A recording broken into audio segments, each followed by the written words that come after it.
So ever since there's been technology advancement, whether it be the steam engine or it be the, the big computer, we've always felt, oh my God, this is insane and we're at the edge of complete disruption.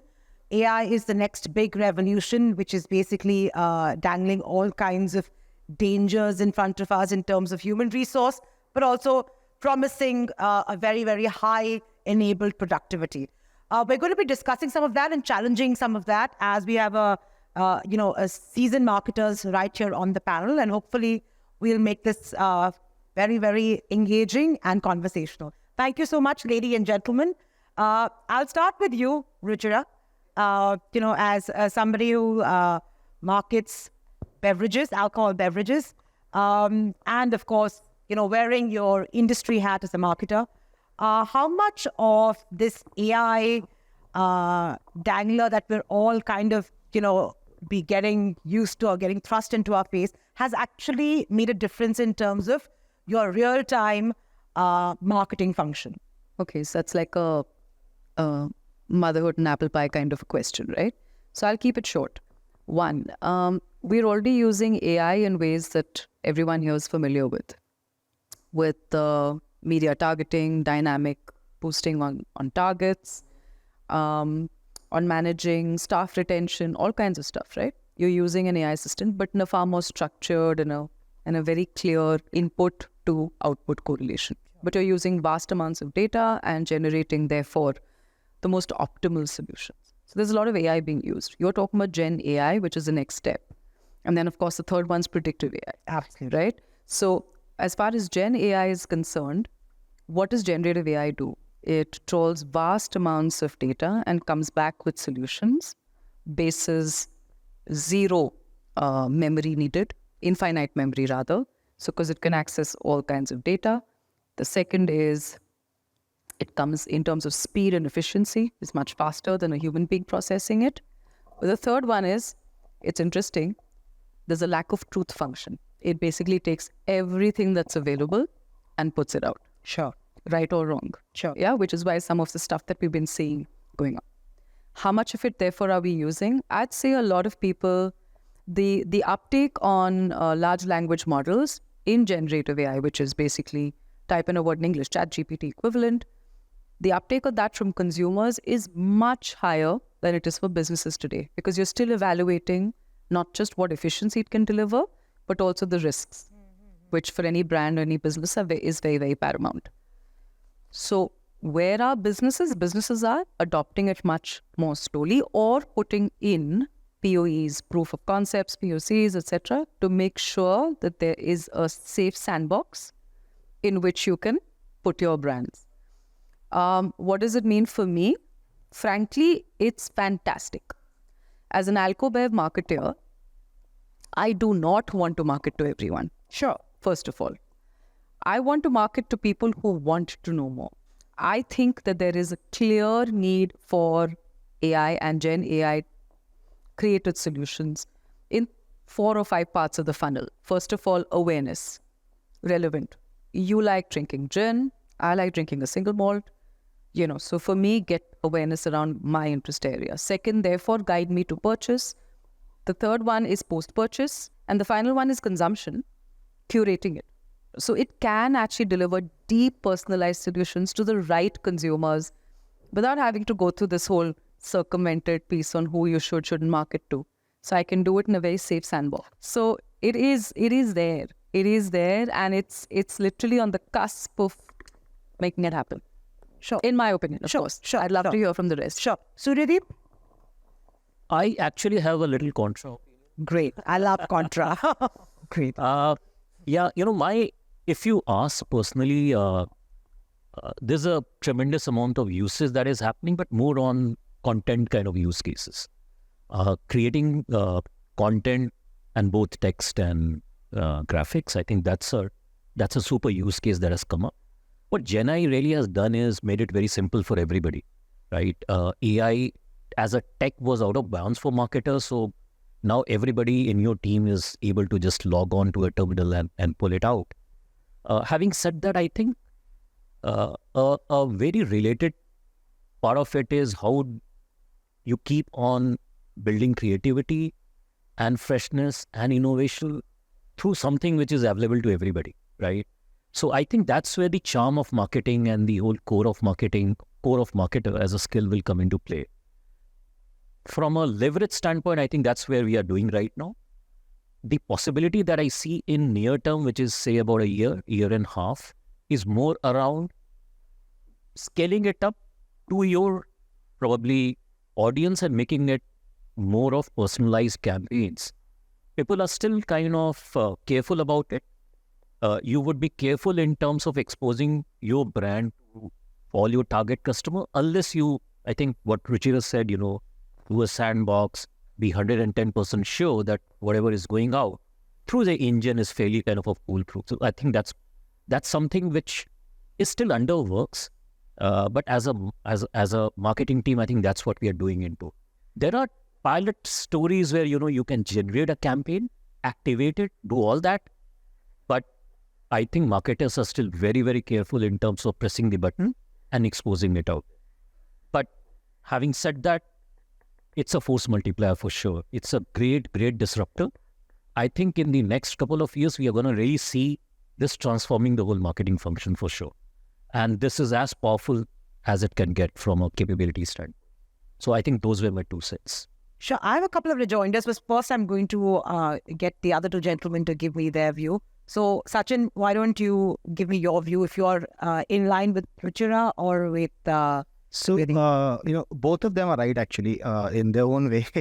But this word AI got popularized when, OpenAI, they launched ChatGPT. But it is not the point when, AI actually started. I'm sure a lot of you guys would have noticed around 7-8 years back. I'll just give an example of Google Ad Search, right? Search ads. A lot of people, in fact, most of us are, using it as a channel to acquire customers. We had to optimize campaign manually. We had to select placements, take out reports on a daily basis, select keywords, add negative keywords, a lot of these things. And it took, a lot of time out of a marketer's day. Google started, automating all these functions one after another. And I think around 3-4 years back, now search is completely automated. You don't have to do anything. You just give them some sort of keywords, give them certain goal on, if you are a digital, entirely digital company and, the transaction is happening within the digital ecosystem, you tell search that these are my goals. This is my ideal customer. This is the demographic. This is the domain. This is the product what I'm selling, and you run the campaign. And this is what I want. And you don't have to touch that campaign. The machine learns automatically and it'll yield results in line with your expectations. That's AI, right? Where you are not taking decision and you are letting the machine take decision basis, instead of you getting into the data and then changing it on a daily basis. So it's been there. Now when it comes to the use cases of AI in, it's in the every domain. I believe that as a marketer, my work is to find the right consumer for my product. Give them the right messaging about my brand using the right channel at the right time. AI is impacting each one of these, these pillars. When it comes to choosing the right consumer, like she said, there are use cases in segmentation, there are use cases in, identifying who is your right consumer, what are his habits, what are her habits, what kind of content she's consuming, etc., etc.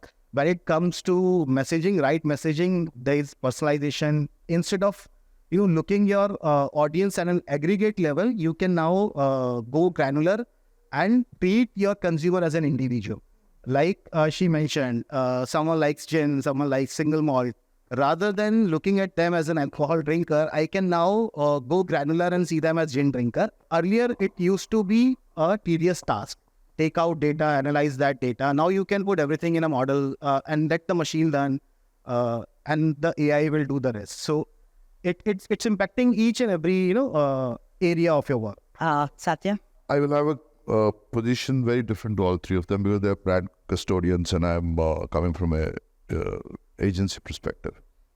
See, look, as a alliance head, what I do is I go and meet a lot of people who are working on this ecosystem, and they have different kind of perspective. They come to me and they say, I have all these algorithms which can actually take the CMO's job.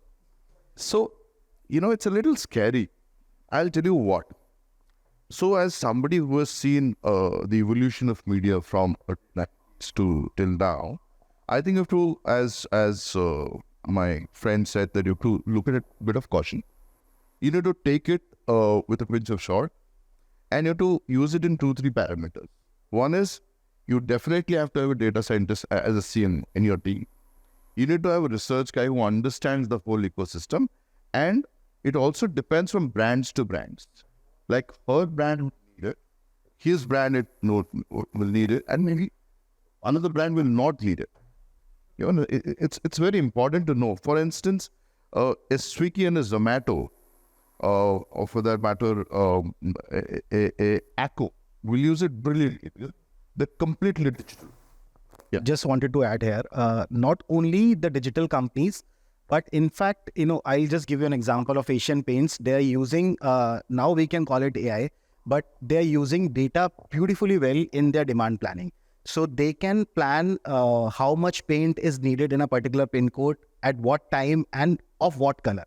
Right? So similar, like if I... or hyper-local. Yeah, absolutely. Exactly. And they are an offline company. Similarly, if I talk about Diageo, it would be great if they can implement a way or processes to collect data at the point of sale level.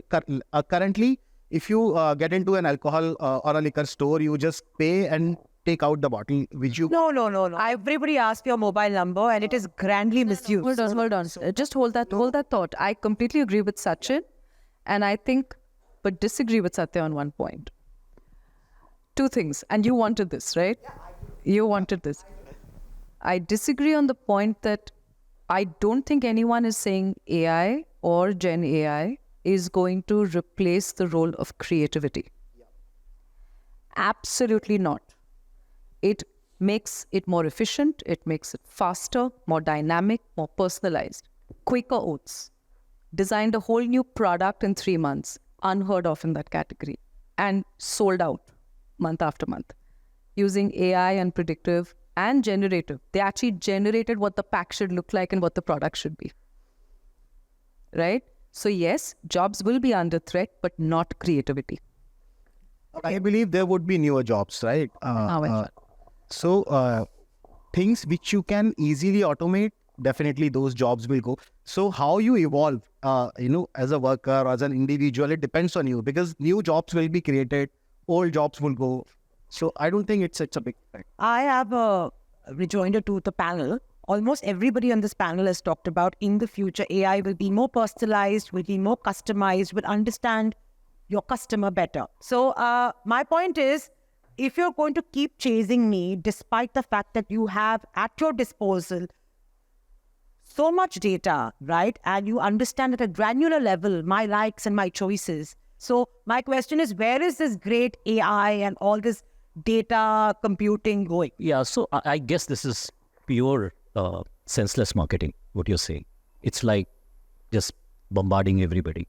That's, I guess, is not what we are really talking here.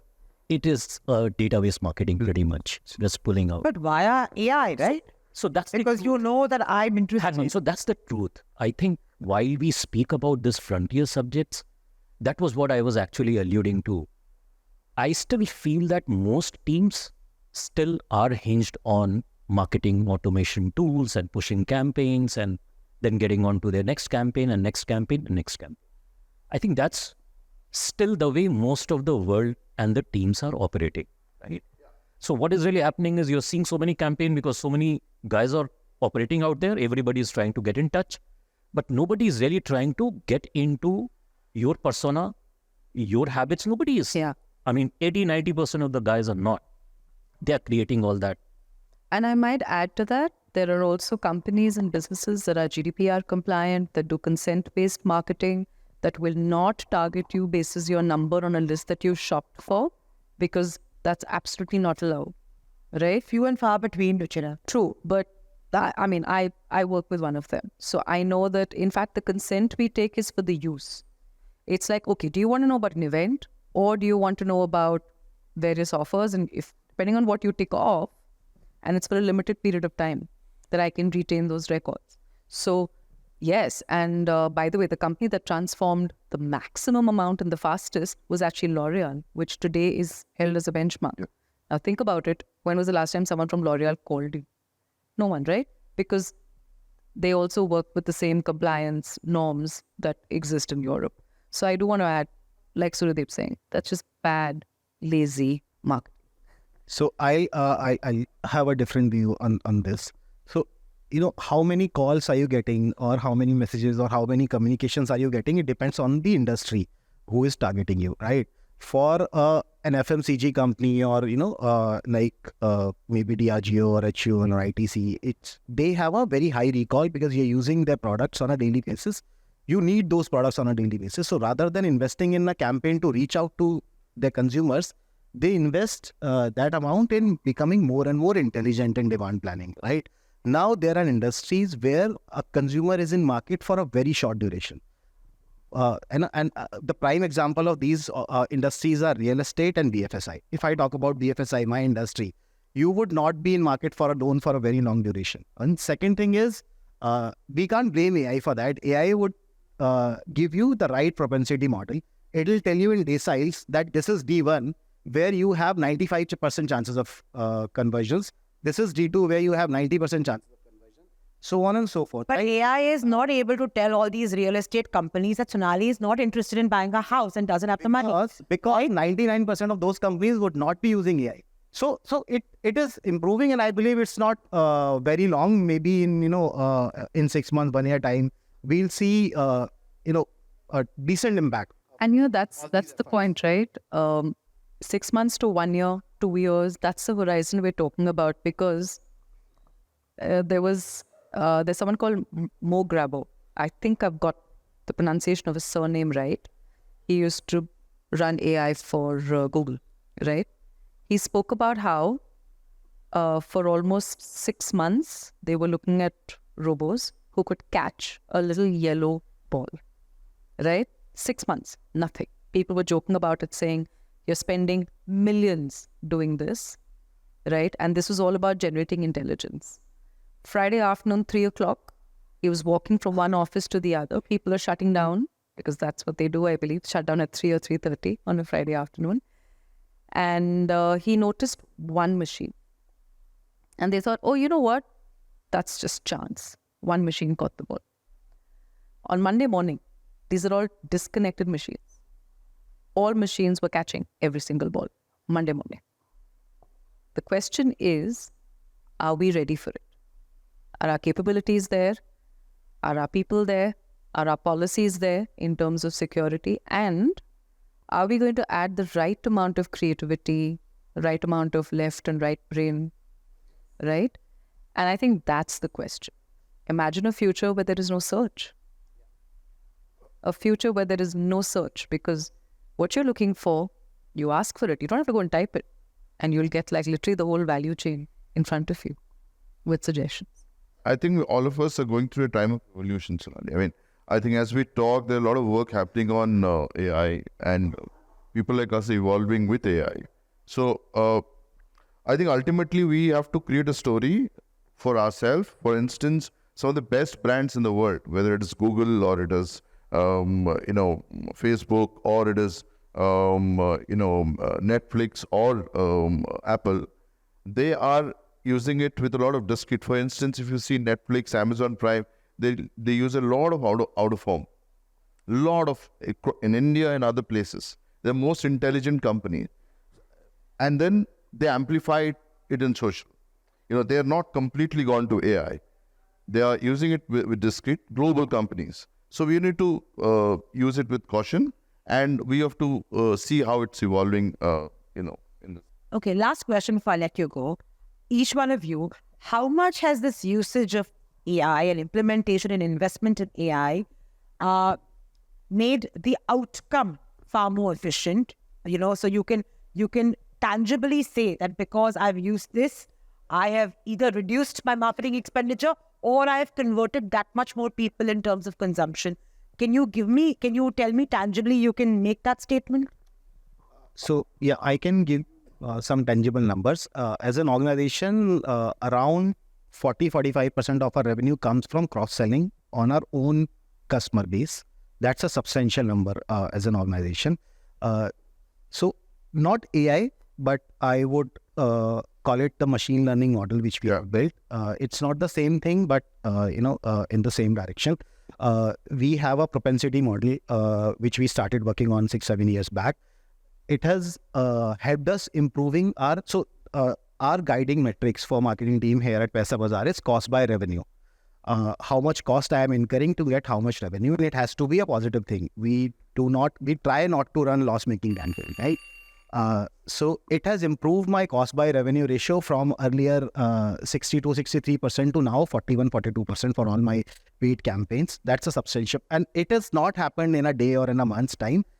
It's the work of last 5, 6, 7 years. Absolutely tangible for me. I'll tell you how. I work for one of my verticals called Event Capital, works for concerts. And I work very closely with Book My Show. So Book My Show tells me where you need to do the concert, where they have a huge data with them, They tell me, so I'm doing a new concert with Sonu. So I know exactly which city to go, how to do, very tangible. And I don't have to do that work. Secondly, we're the only one in the country to have currency called Sharp on the out-of-home ecosystem, where I can tell a brand where to go.